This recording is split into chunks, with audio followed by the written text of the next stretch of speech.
Ask yourself two questions. Number one, is there anyone else who can do this better than I can?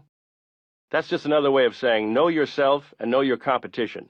If your competition is better than you are, you need to offer some quality they lack.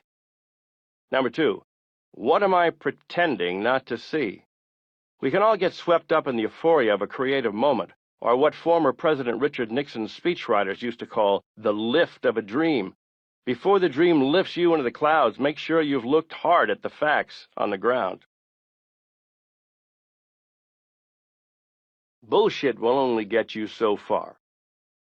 I think it's funny that the phrase most closely associated with me these days is, "You're fired," because the truth is, although I've had to fire people from time to time, it's not a big part of my job. I much prefer keeping loyal and hard-working people around for as long as they'd like to be here. There's a wonderful lady in her 90s, Amy Lewerson, who worked for my father and still reports to work every day at our Brooklyn office. Here at the Trump Organization, Helen Raycotts has worked for me from the day I moved to Manhattan, and she still puts in long hours every week. She is 82. Once I delayed firing someone for 2 years because this guy always had such a great line of bullshit every time I came close to the topic. No matter what was going on, he had some huge deal lined up that was just about to come through. He managed to string me along for 2 solid years, and I believed him every time, or wanted to. Finally, I was forced to realize that his claims were bogus, but I gave him every chance before finally axing him. Unless your boss is a total sadist, he or she doesn't want to fire you or cause hardship to your family. If you think you're in danger of being fired, take control of the situation and ask your boss for a meeting. Make sure you ask for the meeting at the right time. Tell your boss you want to make sure you are communicating and doing your job to everyone's satisfaction. Of course, if your boss is a sadist or just a lousy communicator, you've still got a problem. In that case, fire your boss and get a better job. There's no sense in trying to cope with a bad situation that will never improve. I never try to dissuade people from quitting. If they don't want to be here, I don't want them to be here either. No one has ever come to me with an ultimatum. People see how it works here, and if it doesn't suit them, they move on. Sometimes it happens quickly. A qualified and experienced receptionist worked here for a grand total of 6 hours. She realized right away that the pace just wasn't suited to her, and she very politely told us so and left. I appreciated her quick thinking and efficient decision-making skills. She'll have a successful career somewhere else.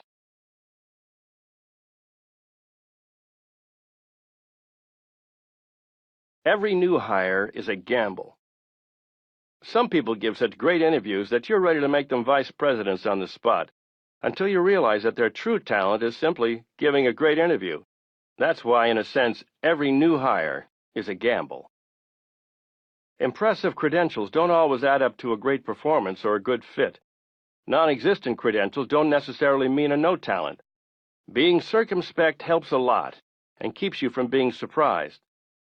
People can offer an interesting mix of pros and cons. Time will do the weeding out for you. All you have to do is pay attention.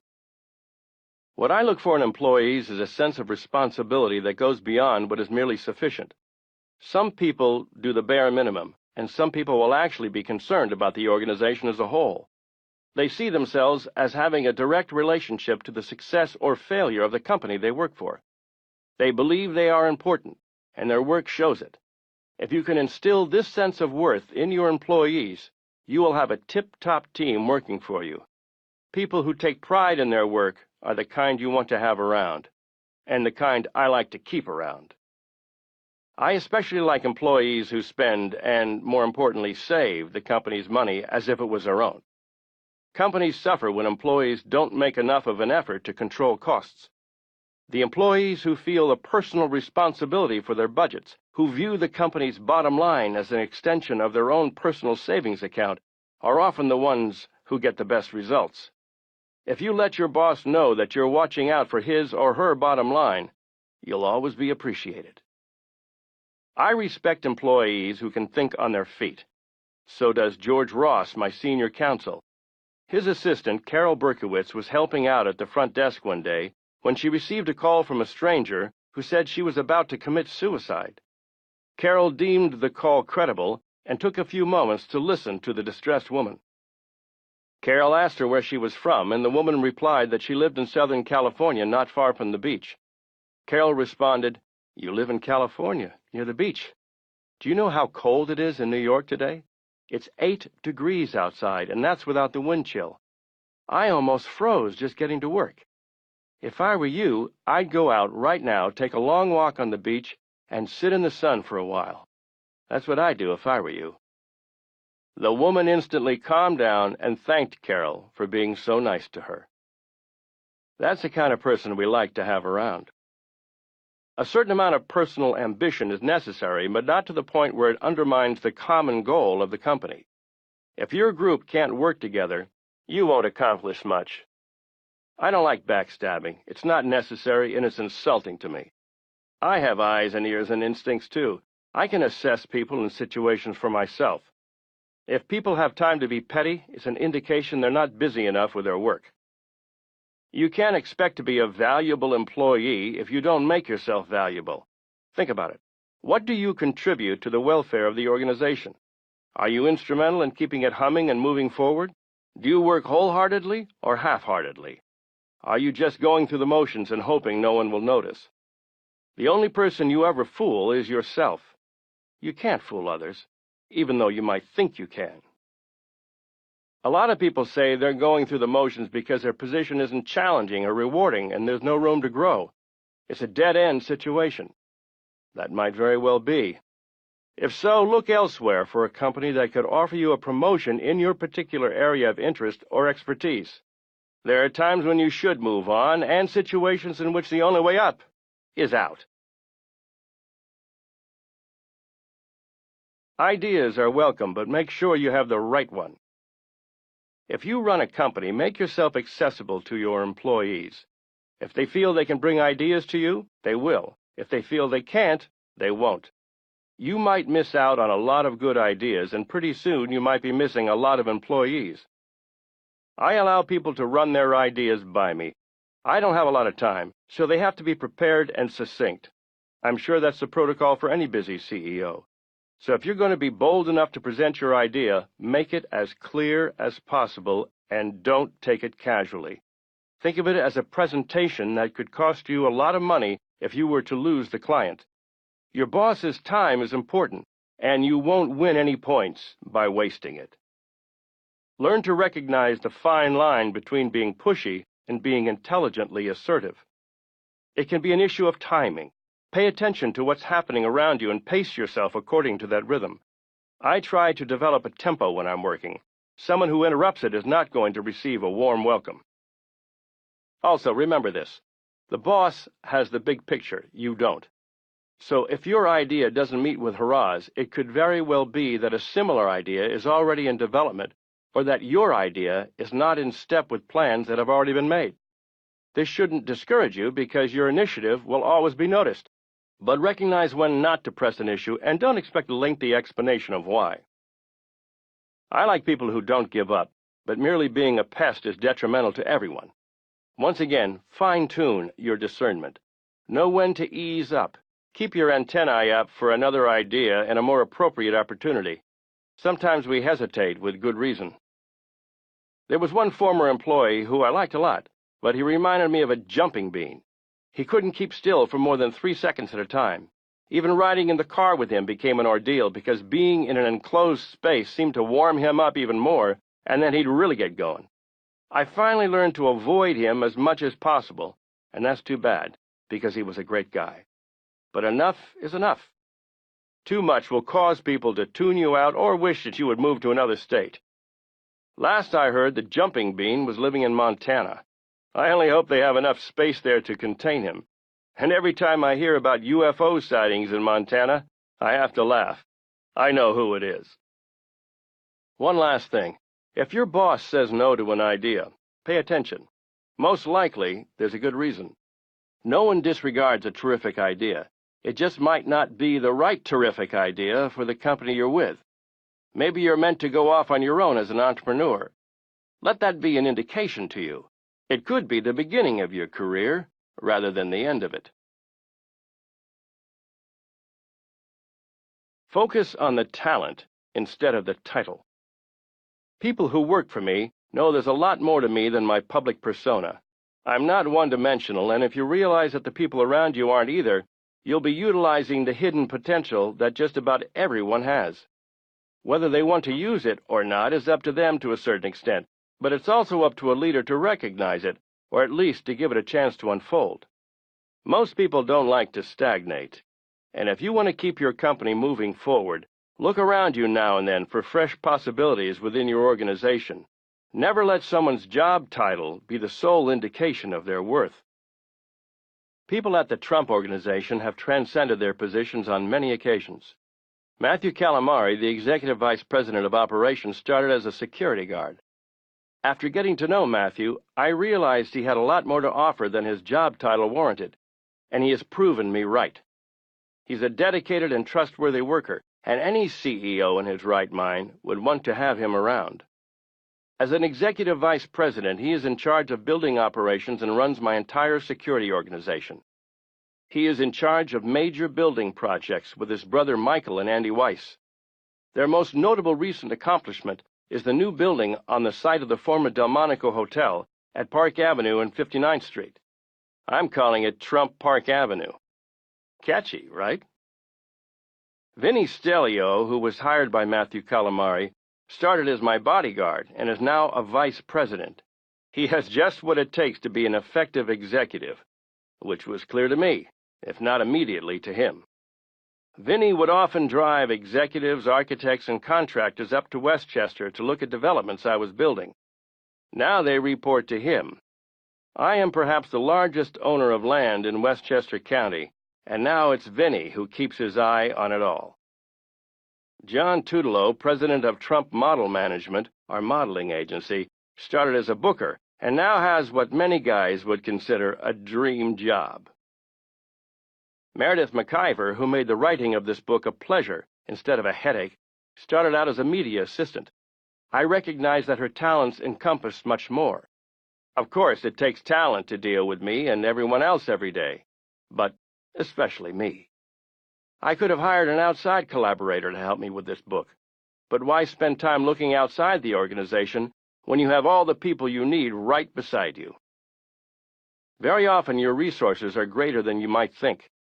I don't like it when people underestimate me, and I try not to underestimate anyone else either.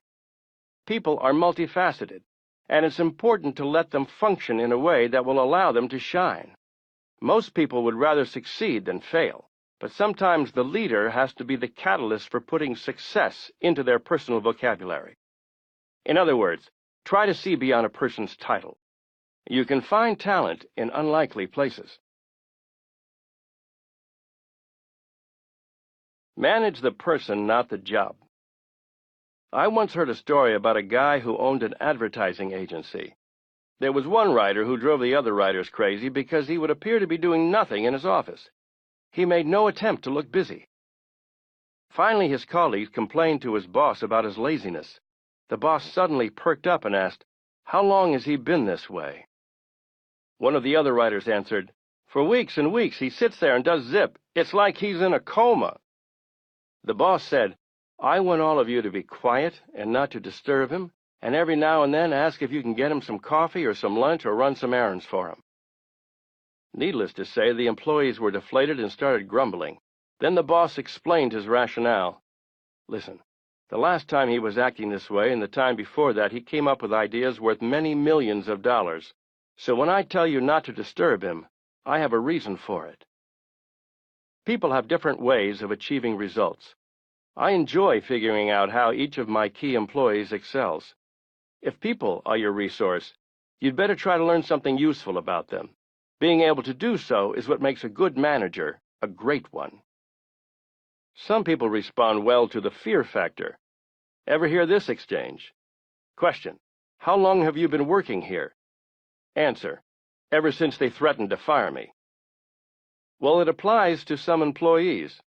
Fortunately, I seem to attract people who enjoy working, but now and then a few slugs will show up, and the loss of face or job can be a good motivator for many. That said, it will always work against you to demoralize your employees in any way. I can be tough, but most people will admit I'm fair. You can crush people if you don't weigh your words carefully. Your power as a leader should be used in the most positive way, which sometimes calls for a great deal of restraint as well as patience. I have to laugh when I hear people say, "I can't wait until I'm the big shot so I can order everyone around." It doesn't quite work that way. Abraham Lincoln made an appropriate remark that is pertinent to management. Nearly all men can stand adversity, but if you want to test a man's character, give him power. Keep your door open.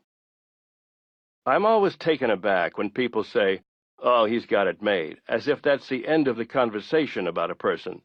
They seem to be saying that the person can just check out and coast because he's already arrived. To me, arriving means something that is about to begin. Graduation from college is a beginning, not an ending. Each success is the beginning of the next one. Learning is a new beginning we can give ourselves every day. A know-it-all is like a closed door. Everyone who knows me knows I keep the door to my office open. It's symbolic of the way I choose to think, and it's the way I operate. My father was much the same.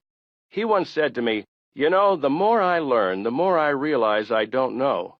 I think that has kept me young at heart more than anything else. It was an offhand comment, a quiet realization he mentioned to me one day while he was reading, but it has stuck with me for decades. Every day is a reminder to me of how much I don't know. Everything I learn leads me to something else I didn't know. Fortunately, I don't pride myself on being a know-it-all, so every day becomes a new challenge. People ask me what keeps me going, and this is probably the closest answer to the truth. If I end the day without knowing more than I did when I woke up, it makes me wonder. What did I miss out on today? Am I getting lazy? I'm a disciplined person, and this thought alone can get me going. We've all heard the phrase creature of habit. That can be good or bad, depending on your habits. I've cultivated the learning habit over the years, and it's one of the most pleasurable aspects of my life. Everyone in my family knows I'm big on education, not just Ivy League education, but all education, and for people of all ages. That also applies to me. And while I got very good grades at school, I do not have time to be a scholar. Still, it's something I aspire to in my quiet time. Possibilities unfold. The world opens up. My sister Mary Ann introduced me to the writings of Aldous Huxley. He was such a learner that when he was faced with a near-total blindness as a young man, he learned Braille and continued his studies anyway. His description of his predicament had not a trace of self-pity. In fact, he mentioned that it had offered some benefits. He could now read in bed at night, and his hands would never get cold because he could read with his hands under the covers. Learning begets learning. I'd rather be stimulated than passive.